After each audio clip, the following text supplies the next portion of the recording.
ओम गणेश, जय श्री कृष्ण। कर्मकांड बाय आनंद पाठक में एक बार पुनः आप सभी का स्वागत करता हूं। और कर्मकांड विधान में, शांति आदि विधान में एक बहुत ही महत्वपूर्ण शांति बताई है भगवान श्री कृष्ण ने स्वयं युधिष्ठिर राजा को। और यह ऐसी शांति है कि बहुत सारे उपायों को करने के पश्चात, वैसे तो अधिकतर जो होते हैं कि उपाय करने के बाद उसका परिणाम शुभ मिलता ही है, उसमें कोई संदेह नहीं है। लेकिन कभी कभी ये होता है कि हमारे बहुत पूर्व जन्मों के कर्मों के कारण भी हमने जो किया है उसका फल शायद मिलने में थोड़ी देरी लगती है। लेकिन आजकल धीरज या धैर्य किसी को नहीं है, और ये इसमें कोई संदेह नहीं है। मैं पूर्ण जवाबदारी के साथ बोल रहा हूँ क्योंकि ये हमारे भी अनुभव है। खैर, बहुत सारे उपाय आदि करने के बाद भी जब आपको सफलता दूर लगती है, नहीं मिल रही है, ऐसा कुछ लग रहा है, तब अवश्य ही यह विनायक नामक शांति करनी चाहिए। और ये बहुत ही चमत्कारिक, बहुत ही अद्भुत, बहुत ही शीघ्र फलदायी उपाय है। बहुत ही अच्छी एक शांति बताई है भगवान श्री कृष्ण ने। अब ये विनायक शांति होती क्या है, विनायक शांति करने का विधान क्या है, विनायक शांति क्यों करवाई जाती है, या फिर कब या कैसे करनी चाहिए, आज के इस विषय वीडियो में आपको मैं श्रवण कराऊंगा। अगर आपको यह विषय वीडियो पसंद आता है तो लाइक कीजिएगा, शेयर कीजिएगा, चैनल पर नए हो तो सब्सक्राइब करके घंटी का चिन्ह दबाइएगा। तो चलिए शुरू करते हैं।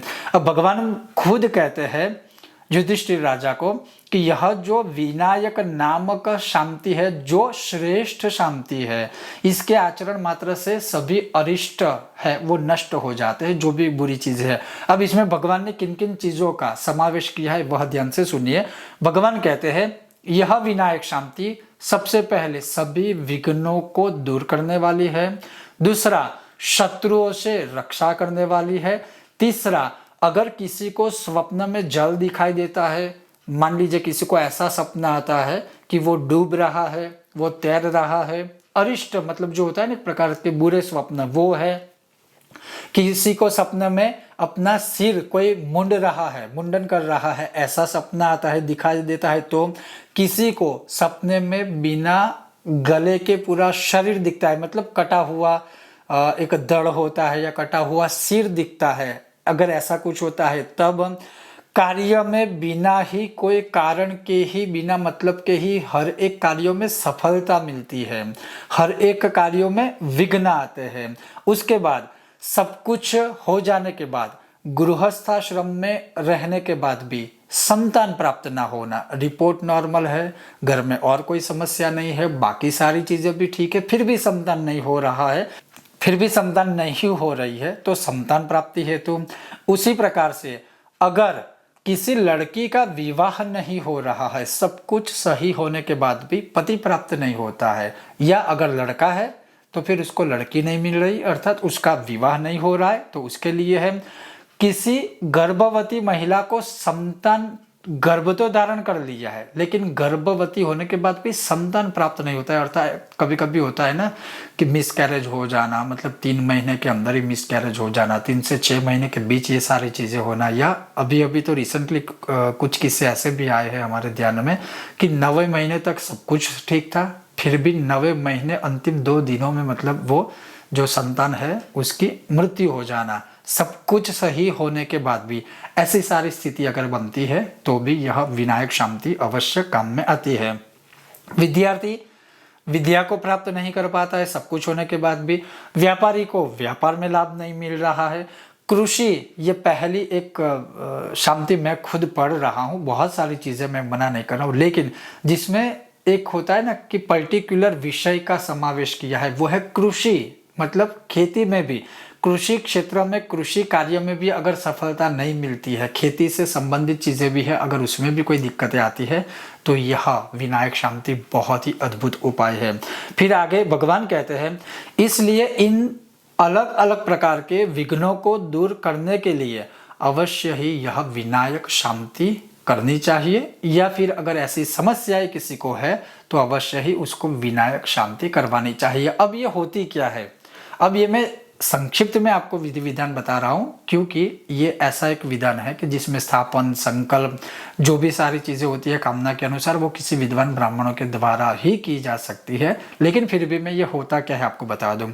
तो जैसे इसमें एक स्नपन क्रिया होती है, स्नपन क्रिया होती है, उसके पश्चात पीले सरसों की खली, गौ माता का घी, सुगंधित कुमकुम का उबटन लगाकर, जैसे प्रायश्चित में होता है ना कि गोमय लगाया जाता है, अर्थात गौ माता का गोबर है, गौमूत्र आदि है, मृतिका अर्थात मिट्टी है 7 जगहों की, वैसे ही इस विधान में है कि पीले सरसों की खली, उसके पश्चात गौ माता का घी और सुगंधित कुमकुम का उबटन, या फिर मतलब मान लीजिए पीले सरसों मिलते हैं तो उसका पाउडर बना के, चूर्ण बना के उसमें मिक्स कर दीजिए।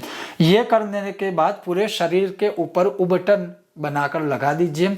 उसके पश्चात उस समय पर मंत्रोच्चार भी किए जा सकते हैं, या फिर जब उबटन लगा दे उसके पश्चात जब स्नान आदि क्रिया करते हैं तब भगवान का स्मरण करके आप स्नान आदि भी कर सकते हैं।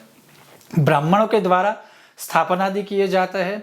उस स्थापन आदि में स्वस्ति वाचन अर्थात पुण्य वाचन आदि किया जाता है, और जो कलश पुण्य वाचन स्वस्ति वाचन का रखा है उसको अभिमंत्रित करने के बाद उसी कलश के जल से ब्राह्मणों के द्वारा जिसको भी यह विधि विधान करवानी है या जिसके लिए यह कर रहे हो उसके ऊपर अभिषेक किया जाता है।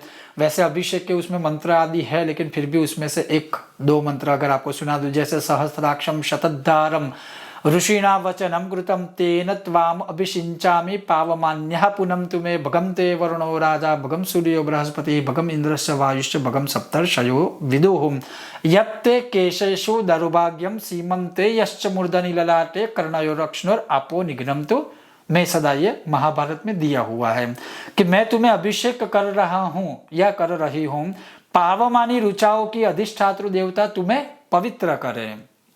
महाराजा वरुण, भगवान सूर्य, बृहस्पति, इंद्र, वायु और 7 ऋषिगण अर्थात सप्तर्षिगण अपना अपना तेज तुम्हारे शरीर में प्रवेश करे, आपको प्रदान करे।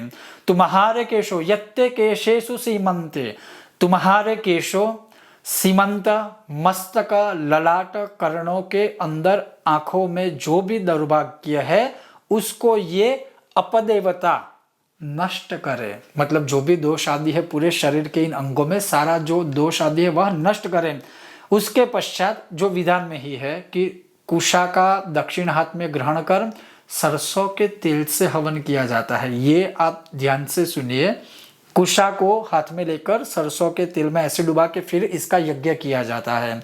तो कहने का मेरा तात्पर्य ये जो यज्ञ है, जब सारी चीजें काम में ना आए या विलंब लग रहा हो, आपको ऐसा लगे, तब अवश्य ही विनायक शांति, जिसे संस्कृत में वैनायक शांति भी कहा जाता है, अवश्य करनी चाहिए। और जैसे अभी आगे भी जैसे विधि है कि मैंने कहा कि कुशा से सरसों के तेल से यज्ञ किया जाता है, फिर चतुष्पथ पर कुशा बिछाकर सूप के अंदर इसके निमित्त बलि नैवेद्य अर्पण किया जाता है।